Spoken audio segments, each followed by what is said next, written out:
Muy buenas, bienvenida, bienvenido a Matemáticas de Posiciones. En esta ocasión, el tema 32. Vamos a hablar sobre las aplicaciones de las funciones a la interpretación y resolución de problemas en economía, en ciencias sociales y en las ciencias de la naturaleza. Ya hemos visto todos los apartados teóricos y ahora vamos a centrarnos en la aplicación de estas funciones trascendentes, de estas funciones elementales trascendentes que ya teníamos, que ya habíamos estado analizando. Por ejemplo, la función exponencial, los logaritmos y también las funciones trigonométricas. Para ello, vamos a centrarnos en la primera. La primera de ellas, vamos a ver la desintegración radioactiva.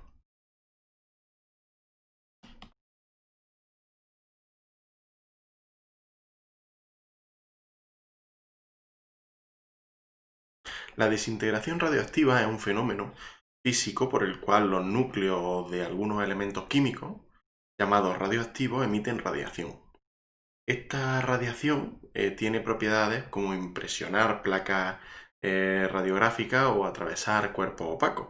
Eso ya lo sabemos, de los tipos de radiación y sobre todo el conocimiento que hay en cuestión de radiación nos lleva a estos tres tipos, a los que hoy se conocen como los tres tipos de radiación. Hay radiación alfa. La radiación alfa se caracteriza por la pérdida de protones y de neutrones. Se pierden protones y neutrones. En segundo lugar tenemos la radiación beta. La radiación beta nos provoca la pérdida de electrones y de positrones.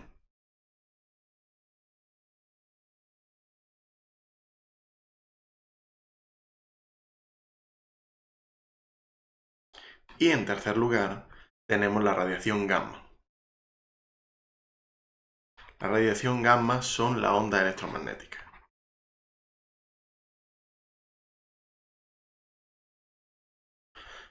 Cuando ocurren las dos primeras, la radiación alfa y la radiación beta, el átomo pierde masa y se transforma en otro átomo diferente. Este proceso de pérdida se conoce como desintegración radioactiva y se comporta en función de una ley de decrecimiento exponencial, de forma que en el tiempo decrece exponencialmente desde el total, que es el que tenemos, el total no total, sino el inicial, que es el que tenemos, y va decreciendo conforme avanza el tiempo, con lambda positivo, claro. En este sentido, donde observamos que n de t va a ser el número de radionúclidos que existirán en el instante o en el tiempo t a partir de, como hemos dicho, los que había inicialmente. El tiempo o la época de tiempo, las divisiones de tiempo que hayamos hecho y la constante de desintegración radioactiva, que viene a dar la probabilidad, es más una probabilidad de desintegración por unidad de tiempo.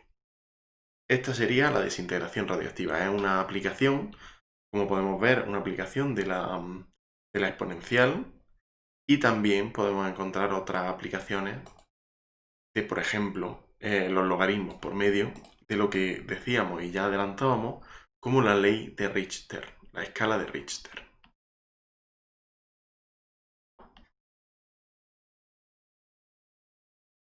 La escala de Richter fue desarrollada por Charles Francis Richter con la colaboración de Gutenberg, de Benno Gutenberg en 1935. El propósito original era separar el número de terremotos pequeños, era de los menos frecuentes terremotos mayores observados en California en aquel tiempo. Richter reportó inicialmente valores con una precisión de 1/4 de unidad, sin embargo usó números decimales más tarde. En cuanto a la fórmula que idearon, es la siguiente. Logaritmo en base 10 de A más 3 logaritmo en base 10, 8 de T, menos 2,92. Eso tiene que ser igual logaritmo, por las propiedades de los logaritmos, al logaritmo en base 10 de A por delta Q partido por 1. Bien, donde ¿qué es? A es la amplitud de la onda en milímetros. La amplitud de la onda en milímetros.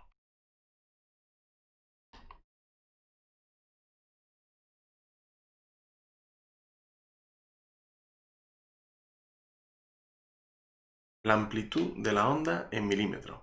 Después también tenemos, bueno, tomada en el sismograma. En milímetros se refiere a las que tomaba el sismograma.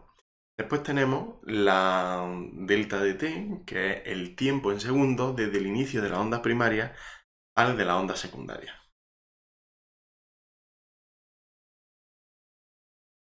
Tiempo en segundos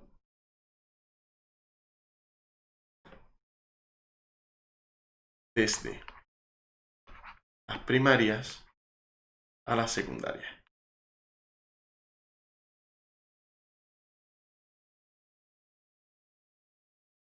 Y claro, m es la magnitud arbitraria pero constante a terremotos que liberan la misma cantidad de energía.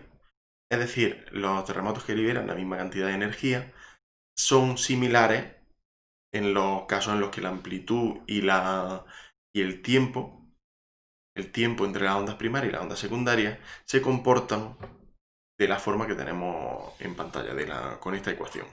M igual a esto. El logaritmo en base 10 de A por delta de t al cubo partido por 1,62. El uso del logaritmo en esta escala significa la representación de la energía, de la inmensa cantidad de energía que se desprende en un terremoto. Ya que decíamos y ya adelantábamos que los logaritmos los utilizamos cuando estamos trabajando con cantidades enormes, con cantidades muy grandes. El logaritmo incorporado a la escala, eso, hace que los valores asignados a cada nivel aumenten de forma logarítmica, no de forma lineal, lo cual hay que tener en cuenta. En cuanto a otra aplicación que podemos dar es la de la entropía. En termodinámica se define la entropía como la medida de la parte de energía que no puede utilizarse para producir trabajo. Describe lo irreversible de estos sistemas termodinámicos. Su desarrollo se remonta a 1850, cuando Rudolf Clausius desarrolló la forma matemática y probabilística de expresarlo que propuso Ludwig Boltzmann, pasando a formar parte de la denominada mecánica estadística. La teoría termodinámica estadística de Maxwell-Boltzmann establece que la relación entre la entropía y la probabilidad termodinámica viene dada por S igual a K por el logaritmo neperiano de omega. ¿Qué es lo que quieren decir? S es la entropía.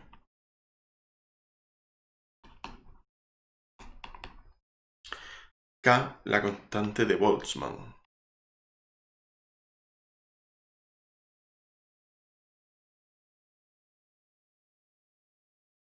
Y omega, el número de microestados posibles para el sistema.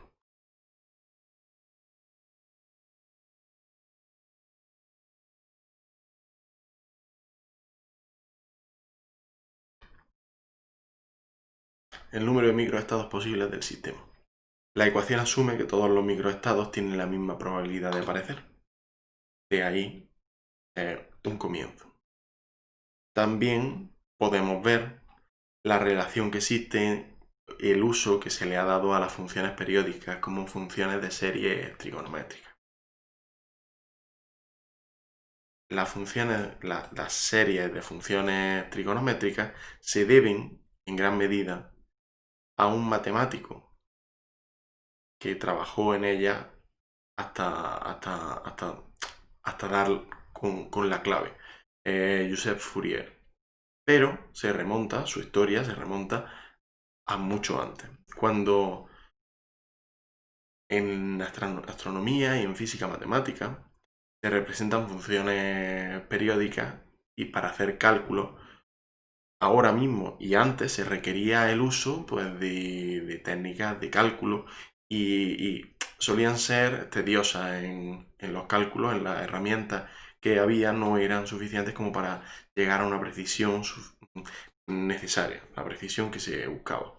Uno de los problemas más interesantes fue estudiado en el siglo XVIII y se conoce como el problema de la cuerda vibrante.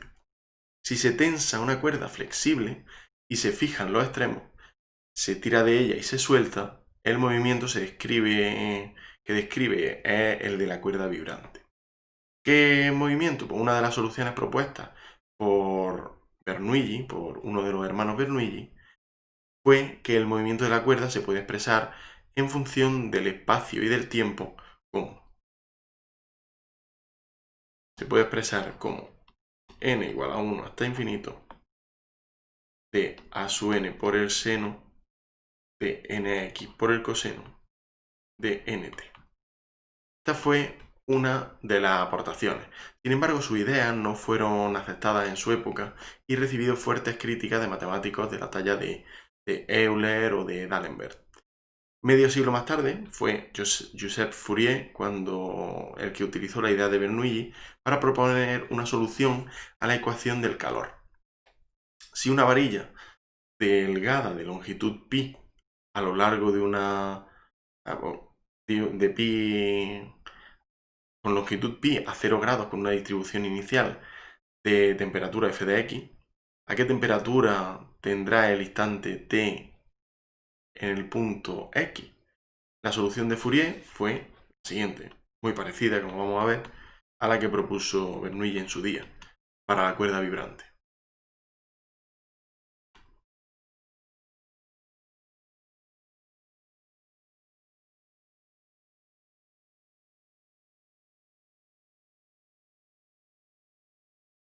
Bien, la pregunta que los matemáticos se hicieron a consecuencia de esta solución fue: ¿cualquier función se puede expresar para coeficiente a sub n adecuado como f de x igual a la suma desde n igual a 1 hasta infinito, la serie infinita a sub n seno de nx? ¿Cualquier función se puede expresar así? Esta es la pregunta que ha estado trabajándose en los últimos siglos. Bueno, en el último siglo. Esta pregunta ha dado lugar a la conocida como teoría de Fourier y que ha influido en el desarrollo de muchas ramas de la matemática y que es de utilidad, por supuesto, en muchas otras ciencias experimentales como la física, la biología o la ingeniería. Es fundamental conocer las aplicaciones de la serie de Fourier. Entonces, seno, ¿vale? Seno. Muy bien, con esto finalizamos el tema prácticamente, nos quedan solo las conclusiones y las referencias. Muchas gracias por todo y nos vemos a la próxima. Adiós.